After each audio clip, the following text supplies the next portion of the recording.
Day before the hurricane approaches, our yard looks completely different.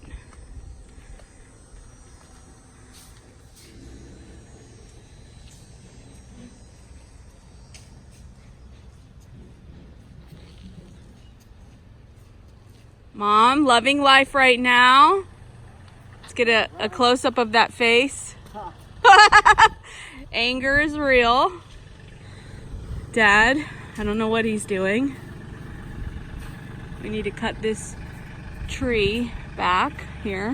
While I got you in this state of mind, I need you to repeat after me. I will not hoard anymore.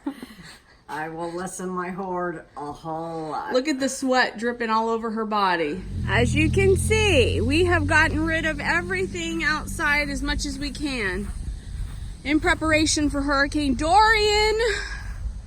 Not looking forward to this. You could actually walk in our storage back here. We've cleaned it up so much that most people who know my family who are hoarders, but we actually fit my car in here, and we're going to be able to fit a big SUV in here. We have to get it on film and take pictures because this is once in a lifetime, guys. Once in a lifetime. Mama, the girls who do everything are cleaning up right now, getting things ready. I'd like to get a glimpse of this beautiful house. We're gonna cut that palm right there because as you can see, it's hitting the roof and we don't need that.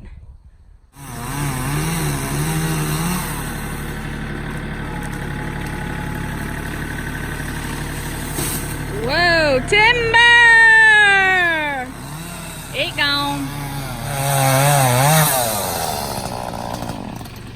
Good job, John. Thanks. Thanks. Looks good.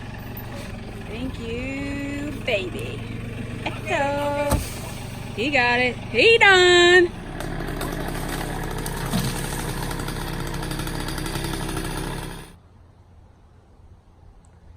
Okay, the tree's done. Look at the clouds. They're starting to form already, the rain clouds.